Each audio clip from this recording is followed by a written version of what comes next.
Buen día con cada uno de ustedes, público en general. A continuación vamos a hablar acerca del cáncer de próstata.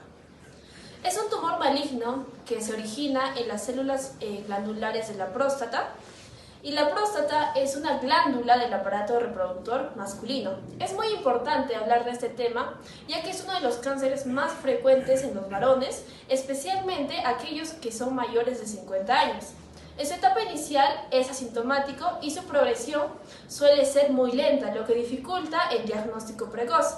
Sin embargo, es muy importante identificar y tratarlo a tiempo, ya que este puede diseminarse a distintas partes del cuerpo y complicar su diagnóstico. A lo largo de este video hablaremos con mayor profundidad acerca del cáncer de próstata relacionado con la anatomía humana. Para entender mejor el cáncer de próstata es necesario conocer su anatomía.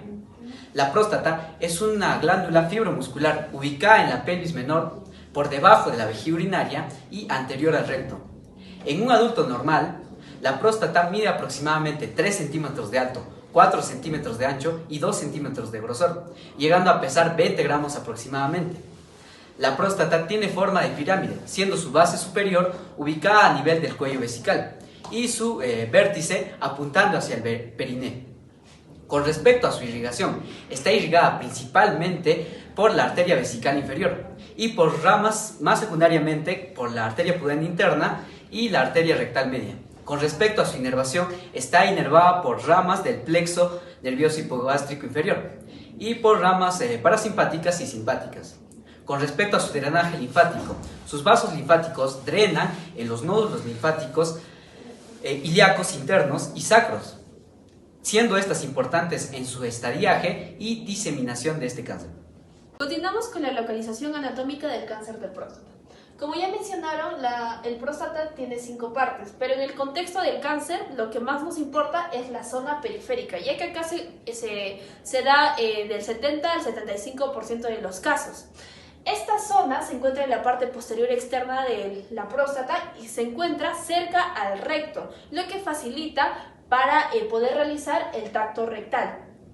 Esta zona es rica en glándulas prostáticas y también en estímulos hormonales. Por eso es que acá se da con mayor frecuencia el cáncer de próstata. En la zona central presenta un índice del 5 al 10% de los casos. Acá se puede presentar un tumor muy agresivo, pero es muy raro. En la zona transicional presenta de un 20 a un 25% de los casos, pero acá lo que se da con mayor frecuencia es la hiperplasia prostática benigna. Y ahora nos enfocamos en la zona del estroma fibromuscular anterior. En esta zona no se produce lo que es el cáncer de próstata, ya que esta zona no tiene glándulas prostáticas y además presenta un músculo liso que tiene muy baja actividad celular y hormonal. Ahora, hablando un poco de la fisiología del cáncer de próstata, vamos a hablar de la testosterona y la hidrotestosterona. Estas dos hormonas se encargan de la proliferación, desarrollo y crecimiento de las células prostáticas. En caso de que haya cáncer de próstata, estas hormonas se van a encargar también de la proliferación de las células cancerosas. Ahora, también el cáncer de próstata también se le llama hormonosensible por este tema. Hablando de las fases, en la primera fase, en sí el cáncer solamente se queda en una zona de la próstata. En la segunda fase se divide en dos, en la A y en la B. En la A el cáncer ya se va desarrollando hacia las demás zonas y en la B se encuentra ya en toda la próstata. En la fase 3 ya se va desarrollando hacia las vesículas seminales. Y en la fase 4, en la última, ya los ganglios se ven desarrollados y pasan los demás órganos. El cáncer de próstata puede ser asintomático en las etapas iniciales. Es por ello que su diagnóstico precoz es muy importante para poder evitar la evolución de este cáncer. Contamos diversas herramientas para poder realizar estos tipos de diagnósticos y entre ellas encontramos a lo que es el tacto rectal, el cual es un método antiguo, eficaz y rápido que nos va a ayudar a palpar el estado de la próstata. Ahora, los pasos para realizar esto es básicamente que el personal de salud debe de contar con todos los equipamientos necesarios y el paciente se debe encontrar en una posición fetal. Ahora, después de que el especialista se haya colocado los guantes, vamos a utilizar lo que es el dedo índice y ahí vamos a colocar el lubricante. Posteriormente vamos a apretar en esta zona para poder relajar el esfínter y introducir el dedo. Una vez dentro vamos a llegar a palpar la próstata y en este caso si encontramos una próstata dura podremos decir que tenemos índices de cáncer de próstata o netamente es cáncer de próstata. Ahora si encontramos a lo que es una próstata grande, una sensibilidad grande, podemos decir que está contando con una hiperplasia benigna. Y también podemos encontrar una palpación de nódulos.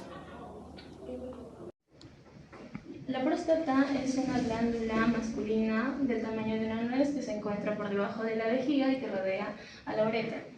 Este cáncer de próstata es el más común de los varones.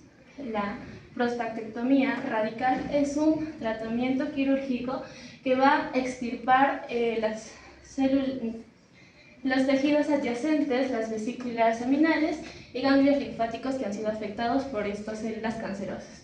Antes del procedimiento se le va a aplicar a los pacientes sedantes y antibióticos por vía endovenosa. También se le va a aplicar anestesia general, raquidia o peridural. Cuando se aplica una anestesia general se le va a poner un tubo respiratorio y cuando se le aplica una anestesia raquidia simplemente se le va a aplicar un sedante para que se relaje el paciente. La prostatectomía radical es un procedimiento que se va a realizar durante 90 minutos o hasta 4 horas, donde se va a aplicar 3 tipos de técnicas.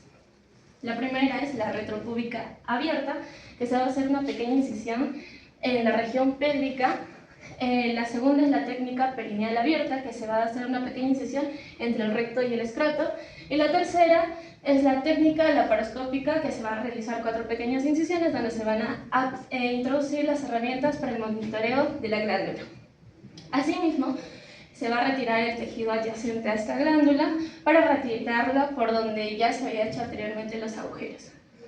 Antes de este procedimiento se tiene que haber hecho un reconocimiento de estructuras como nervios, vasos, para no afectar al paciente, como podemos ver ahí. Después de este procedimiento se le va a aplicar un catéter para drenar la vejiga durante 10 días a 2 semanas. Después del procedimiento se retira el tubo respiratorio, debe haber un monitoreo constante, también se le debe aplicar calmantes para el dolor y recetar también antibióticos. Y bueno, también se enjuaga constantemente la vejiga y por lo general se da de alta a los varones después de 2 días. El análisis prostático específico, PSA, es una proteína sérica que se encuentra en la sangre de los varones en mínima cantidad. Su elevación puede estar dada por un tejido benigno o maligno de la glándula prostática. Se encuentra en el suero de manera compleja y no compleja. Cuando un paciente tiene elevada cantidad de PSA, se puede pedir una biopsia de próstata, no en todos los casos. El análisis correcto para un PSA es tomar una muestra de sangre.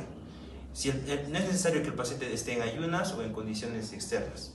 Asimismo, si un PSA está elevado, no quiere decir que el paciente tenga un cáncer de próstata, porque la elevación del PSA se puede dar por múltiples factores. Asimismo, prostatitis, relaciones sexuales antes de la muestra o atrofias de la próstata. Para esto es necesario un diagnóstico precoz. El PSA es fundamental, asimismo con el tracto rectal y la biopsia de próstata, que nos ayudaría a tener un diagnóstico de cáncer de próstata.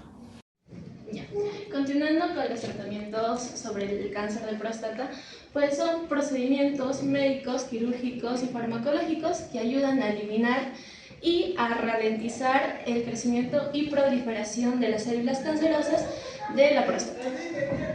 En síntesis, el cáncer de próstata es la neoplasia maligna más frecuente en varones, con una incidencia de 62 casos por cada 100.000 hombres en el Perú, según el Ministerio de Salud.